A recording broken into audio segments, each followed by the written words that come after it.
Hey students, how are you all? I hope you all are fine. So today let's start with the new chapter, which is chapter 5, Kingdoms, Kings and an Early Republic, class 6th, History. So let's start. Beta, there was a boy, the name was Shankaran.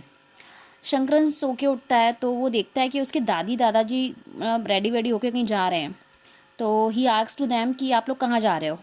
तो they said कि हम ना अपना ruler choose करने जा रहे हैं and we are very excited. तो शंकरन बोलता है कि ऐसा क्यों, आप लोग इतना एक्साइटेड क्यों हो. बोले क्योंकि हम अपना लीडर चूज़ करेंगे आज और हमको ये राइट है कि हम अपना लीडर चूज़ कर सकते हैं, तो ये हमारे लिए बहुत खुशी की बात है. तो ये तो हुआ इलेक्शन डे के बारे में कि भाई इलेक्शन डे है तो इंडिया में, as you already know that India is a democratic country, तो everybody is having that right to choose their leader. तो वही दिन था, इलेक्शन डे था. वो उसके शंकरन के दादी बाबा जी जा रहे थे इलेक्शन वोट देने के लिए, अपना लीडर चूज़ करने के लिए. अच्छा, ये तो रही बात अभी दिस टाइम की. अभी आज से 50 साल पहले से जो है ये प्रोसीजर स्टार्ट हुआ कि अब हम अपना लीडर खुद चूज़ कर सकते हैं. बट आप ये सोचिए कि ओल्डन टाइम में रूलर्स को कैसे चूज़ किया जाता था. ओल्डन टाइम्स में तो कोई ऐसा प्रोसेस नहीं था, कोई प्रोसीजर नहीं था कि हम वोट दे सकें या ऐसा कुछ. तो ओल्डन टाइम में रूलर्स कैसे बनते थे, हम इस चैप्टर में वही समझेंगे. तो इससे पहले मैं आपको जैसे बता दूं, जैसे इंडिया डेमोक्रेटिक कंट्री है, यहाँ पे हम लोकसभा और विधानसभा के चुनाव के थ्रू जो वोट होते हैं उनके थ्रू अपना लीडर चूज़ करते हैं. अब जैसे USA is also democratic country, Europe is also, Canada, ये सारी कंट्री डेमोक्रेटिक हैं और सारी countries, most of the countries are democratic. लेकिन आपको पता है आज की डेट में भी एक ऐसी कंट्री है जहाँ पर आपको राइट नहीं है अपना लीडर चूज़ करने का. आपके पास कोई राइट्स नहीं है, वहाँ कोई डेमोक्रेसी नहीं है, और वो कंट्री है नॉर्थ कोरिया. है ना, आपको पता ही होगा नॉर्थ कोरिया के बारे में. तो North Korea is the world famous. Okay, so let's see the how some man became rulers. आप देखिए ओल्डन टाइम, एंशियंट टाइम में बेटा क्या होता था, आज से 3000 ईयर्स एगो, ये तब की बात है, यानी कि 1000 BC की बात है, बिफोर क्राइस्ट एरा, जीसस के बर्थ से पहले का टाइम. तो होता क्या था बेटा, after doing big sacrifice then the particular person recognised as raja and then he or she will become raja, king और क्वीन. ठीक है, राजा बनते थे बहुत सारे सेक्रीफाइस करने के बाद. उसको रिकॉग्नाइज कर दिया जाता था उस पर्सन को कि अब ये राजा है. तो उसी ड्यूरेशन में क्या होता था, वो जो राजाज थे वो एक अश्वमेध यज्ञ किया करते थे, यज्ञ बोलते हैं जिसको, अश्वमेध यज्ञ, या फिर आप हॉर्स सेक्रीफाइस बोल सकते हैं. इस हॉर्स सेक्रीफाइस में या फिर अश्वमेध यज्ञ में क्या होता था बेटा कि जो पर्टिकुलर राजा होता था वो इस रिचुअल को परफॉर्म करता था, परंपरा को निभा, कैसे किया जाता था इसको. एक प्रीस्ट आते थे, पंडित जी आते थे, फिर वहाँ पूजा पाठ होती थी, उसके थ्रू फिर वो एक घोड़े को वहाँ पे, तो राजा को आई मीन ये सारी चीज़ें रिचुअल्स परफॉर्म होते थे. तो पूजा वगैरह होने के बाद फिर उस घोड़े को, जो अश्व मीन्स घोड़ा होता है, हॉर्स, उसको क्या करते थे, छोड़ दिया जाता था. उसके पीछे कुछ सोल्जर्स भी जाते थे.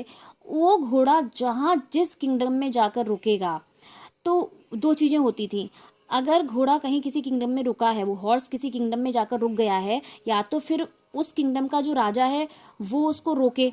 रोकने का मतलब है कि अब इस पर्टिकुलर किंगडम के राजा को, जो इसका हॉर्स है, उस राजा से फाइट करनी पड़ेगी, या फिर वो उस हॉर्स को जाने दे. जाने देने का मतलब भी यही होता था कि इस पर्टिकुलर राजा ने मान लिया है कि भाई जो सामने जिसका ये हॉर्स है, वो जो राजा है बड़ा पावरफुल है, उससे मैं तो नहीं लड़ पाऊंगा, तो वो जाने देता. इसका मतलब उसने सरेंडर कर दिया, उसने कहा कि ये किंगडम भी अब आपका है, और या फिर आप फाइट करो. दो चीज़ें होती थी. तो इस तरीके से जो पहले जो रूलर्स होते थे अपना जो एक किंगडम है उसको एक्सपेंड किया करते थे, बढ़ाते थे.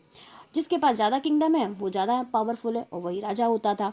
ठीक है, और इस रिचुअल को परफॉर्म करने के लिए कई सारी चीज़ें की जाती थी. कई सारे लोग आते थे, बहुत सारे आई मीन अलग अलग कास्ट से, और अलग बहुत सारे राजाज वगैरह ये सब लोग आया करते थे. तो जो प्रीस्ट होते थे, जो पंडित जी होते थे, वो पूजा करवाते थे सबके ऊपर, गंगा जल वगैरह छट, मतलब कई सारी चीज़, सेक्रेड वाटर स्प्रेडिंग, तो ये सारी चीज़ें होती थी. और जो राजा होता था वो सेंट्रल फिगर होता था उस पूजा का. ठीक है। सारे परफॉर्मेंस, सारी रिचुअल्स होते थे, जो दूसरे राजा आते थे दूसरे राज्यों से वो गिफ्ट लेकर आते थे, और उन्हीं में डिफरेंट डिफरेंट वर्ण के लोग, वर्ण सिस्टम आप जानते हो, कास्ट सिस्टम जिसको हम आज कह सकते हैं, तो वर्ण सिस्टम में अलग अलग वर्ण के लोग होते हैं, जैसे कि ब्राह्मण, क्षत्रिय, वैश्य, शूद्र। तो ये जो ब्राह्मण है, क्षत्रिय हैं, वैश्य, ये सारे लोग, ये सारे राजा वगैरह आते थे, गिफ्ट देते थे, कई सारी चीज़ें हुआ करती थी। बट उन्हीं में जो शूद्र लोग थे उनको जो है प्रीस्ट के थ्रू, पंडित जी के थ्रू मना किया जाता था कि ये जो लोग हैं शूद्र हैं वो नहीं बैठ सकते हैं इस रिचुअल में, उनको अलग रहना पड़ेगा।